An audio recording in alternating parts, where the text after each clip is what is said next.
We finally got a new blog post from the Hytale team after almost a year of silence. We find out about the engine redevelopment, external playtesting, and a teaser for what could come for the future. They start right off by saying that they are popping out from behind the curtain of secrecy to share a little bit about their growth as a studio and their progress on Hytale. Noxie starts off by letting us know that they are as busy as they've ever been in the last year. He stops to thank the community, creators, and artists for being so supportive throughout this time. A few weeks ago, they received a carved board signed by the creators from all parts of the community. Attached was a postcard with the final line saying, "Please take care of our Pebble." This is a reference to Righteous Pebble getting hired to the Hypixel team for making fan art. He continues to say that he's been an incredible help to the team and is in good hands. This is a new artwork piece made by Pebble himself. Shown is a Scarrick nest, with a Farron overlooking a brave adventurer looking to take on a menacing structure. There's a lot of speculation that we can draw from this image. Why is this Farron gazing upon the player?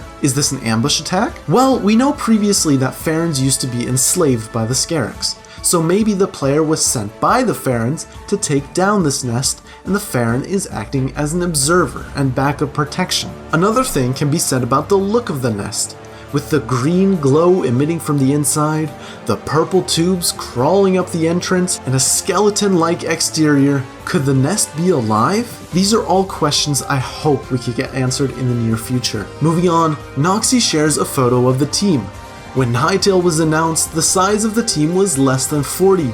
Now, in 2023, Hypixel Studio boasts over 110 developers working tirelessly on making the game a success. They have gotten support from contractors, external partners, and of course Riot Games. Riot Games, if you did not know, acquired them in 2020 and have been a large contributor to the development of Hytale. Last month, the Hytale team took a trip to Los Angeles to visit the Riot Games headquarters. What happened there is left unknown, but it can be speculated that it was to meet the new CEO, Dylan Jadeja. Dylan was a large contributor in the acquisition of Hypixel Studios, which makes me confident that Riot will have nothing but the best intentions for Hytale. A large portion of this blog post is dedicated to job openings. Hytale has been hiring at a rapid rate, as you saw, and they don't plan on slowing down anytime soon. John Hendricks came on in 2020 as a design director and is now the game director for Hytale.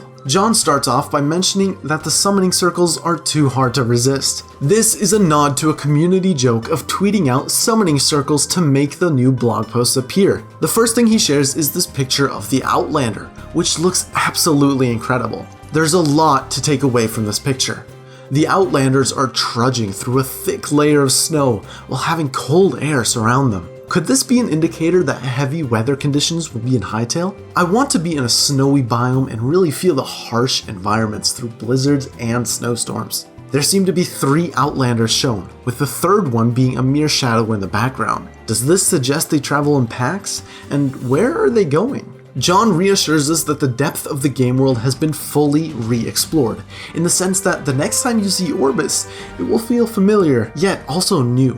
This is to mean that everything we know about the lore and game world will be a lot more fleshed out and fresh. Next up, John talks about what everyone has been waiting to hear about, being the engine update. Last year, they announced that they had to delay the game because they decided to remake the engine in C++ instead of Java, due to the limitations in the previous language and the goal to make the game cross-platform. He states that 2 major work streams are coming together.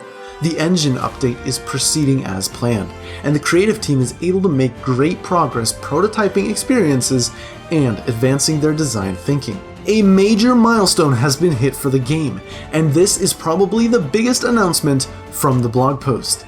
The first external playtest has taken place. Participants got to play duels and team deathmatches to test a number of systems for balance and flexibility, including player movement, abilities, weapons, armors, items, buffs, and magic. A funny anecdote shared from this playtest is that a group of players tried to escape the arena. They did this by only using communication such as nods, squats, and gestures. A very Hytale moment. He explains that the next big step is to get more features ready for internal playtesting, which could be promising in terms of how playable the game is. If they are starting waves of playtesting, it's only a matter of time before a public playtest for you and I will happen. John ended the blog post with some very exciting news.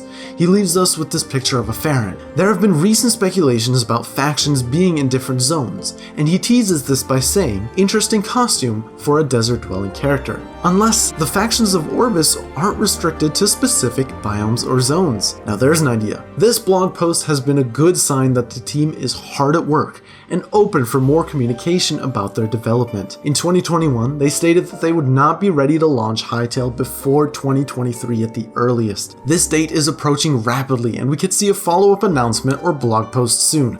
So, if you want to stay up to date on what happens, make sure you subscribe so you're the first to know if any news happens.